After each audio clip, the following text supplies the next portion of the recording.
माँ शारदे को नमन।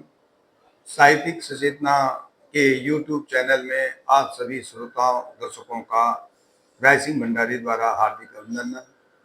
हम आपके सामने नित नई प्रस्तुति लेकर के उपस्थित हुए हैं होते हैं और सनातन धर्म के प्रचार प्रसार हेतु एक रोचक सामग्री हर दिन प्रस्तुत करते हैं।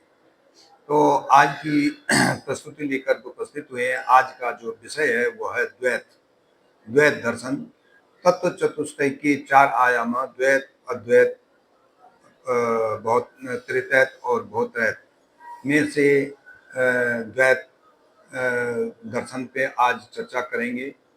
द्वैत का परिचय क्या है? द्वैत आत्मा और परमात्मा दो परम तत्व हैं, अर्थात परमात्मा एक नहीं है, उसका एक अंश सभी जीवधारियों में आत्मा के रूप में विद्यमान रहता है। इस मत के अनुसार परम सत्ता दो हैं, एक ईश्वर है जो सर्वज्ञ है, सर्वशक्तिमान है और सर्वव्याप्त है। तो दूसरी प्रत्येक देह में व्याप्त है जो आत्मा है। इन्हीं दो के अस्तित्व को रहने के मत को द्वैत दर्शन कहते हैं। इस मत के संस्थापक माधवाचार्य जी थे, जिन्होंने संसार में ईश्वर के साथ साथ जीव को भी एक अंश माना है।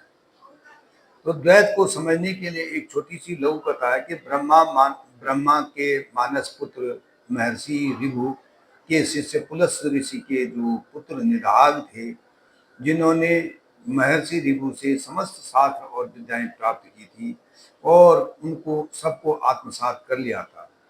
अंत में जब द्वैत दर्शन का विषय था, तो जैसे जैसे ऋषि ऋभु निगाध को बताते थे, तो निगाध का मन नहीं लग रहा था, वह हृदय से उसको नहीं समझ पा रहे थे, तो केवल निदाग हाँ हाँ करते रहते थे। लेकिन गुरु की पारखी दृष्टि से भाप गए थे कि गुरु को शिष्य को यह विषय समझ में नहीं आ रहा। इस तरह महर्षि ऋभु ने कहा, अनजान बनकर कहा कि बेटा, तुम्हारी समस्त विद्याएं समस्त समाप्त हो गई, अब तुम्हारा विद्या अध्ययन में भी काल समाप्त हो गया। अब तुम मेरे घर में जाकर अपना संसार बसाओ और मेरे द्वारा अर्जित को चारों ओर फैला दो, ज्ञान को चारों ओर फैला दो। गुरु की आज्ञा को लेकर के ऋषि निदान ने अपना गृहस्थ जीवन बनाया और विवाह करके एक कुटिया में रहने लगे। बहुत दिनों बाद महर्षि ऋभु ने सोचा कि शिष्य के हाल चाल लेनी चाहिए। वो अपने द्वारा प्रदत्त ज्ञान की परीक्षा लेनी चाहिए। इस प्रकार भेष बदलकर महर्षि ऋभु निदाग की कुटिया में गए और भिक्षाम देहि कह के आवाज लगाई। निदाग कुटिया से बाहर आए तो देखा एक सन्यासी आए। उन्होंने सादर उसको अपने कुटिया में लाए, उनके पांव पखारे, आसन बिठाकर महर्षि के सामने सत्तू और छाछ रख दी। तो कहा कि प्रभु, मेरे पास तो यही है, मैं इसको अर्पित कर रहा हूँ, कृपया इसको ग्रहण कर लीजिए। तो महर्षि ऋभु बोले कि जो कुछ है तुम्हारे पास, वो खट्टा मीठा वो ले आओ, मैं ऐसी कोई बात नहीं है। तो जब महर्षि ऋभु ने सब खाना भोजन समाप्त कर दिया और जाने लगे, तो उन्होंने विराग ने कहा कि प्रभु, आपकी आत्मा क्या संतोष हुई? आप बताएं कि आप कौन हैं और कहाँ से आ रहे हैं और कहाँ जा रहे हैं।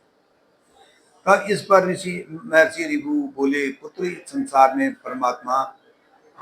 परमात्मा ने जिसकी इच्छा से संसार चलता, उसकी इच्छा से मैं यहाँ आया हूँ और वही वही मेरे को यहाँ लाया। दूसरा, तुमने पूछा कौन है, तो मैं और तुम कौन है, यह सब एक ही है, क्योंकि हम में और तुम में कोई अंतर नहीं, इसलिए बताना मुश्किल है कि मैं कौन हूँ। आज यह आत्मा इस देह में है तो कल किसी दूसरी देह में चली जाएगी, लेकिन रहेगी अजर अमर। तीसरा, आपने पूछा आत्मा संतुष्ट हुई, तो आत्मा न तो खाती है न पीती है। क्यों? जो कुछ तुम्हारी देह ने मेरी देह को दिया, वो धारण मेरी देह ने ग्रहण किया। देह की तन्मात्राओं ने उसको चखा, सुना, देखा, स्पर्श किया, सूंघा। आत्मा का इससे कोई संबंध नहीं है। यदि आप कुछ नहीं खिलाते तो भी आत्मा को कोई अंतर नहीं पड़ता। हाँ, देह भूख से व्याकुल हो जा करके उसका देहांत हो जाता और आत्मा उस देह को छोड़ करके दूसरे देह धारण करती है, बस यही सत्य है। वेदांत की बुद्धि में कुछ समझ नहीं आया कि महर्षि ये ऋषि ऐसी बात क्यों कर रहे हैं। लेकिन फिर भी वो अपनी ओर अपनी गंतव्य को चले गए। कुछ समय बाद फिर ऋषि ऋभु जो है ना वहां पे वेदांत के पास आए और वहां देखा कि वो राजा की सवारी देखने में तन्मन है महर्षि विराग। तो उन्होंने कहा यहाँ पे क्या कर रहे हो। तो उसने ऋषि विराग ने कहा कि यहाँ पे राजा की सवारी आई, उसको देख रहा हूँ, देखो सेना है, राजा है। तो ऋषि बोले कि मुझे तो एक परमात्मा दिखाई दे रहा जो इन सबको चला रहा और बाकी सब आत्मा ही दिखाई दे रही है।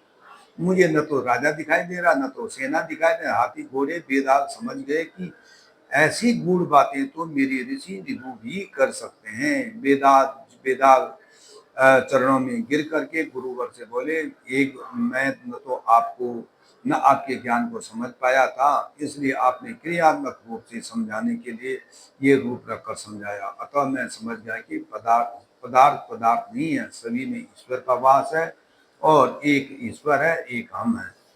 यही द्वैत है। धन्यवाद। राय सिंह भंडारी।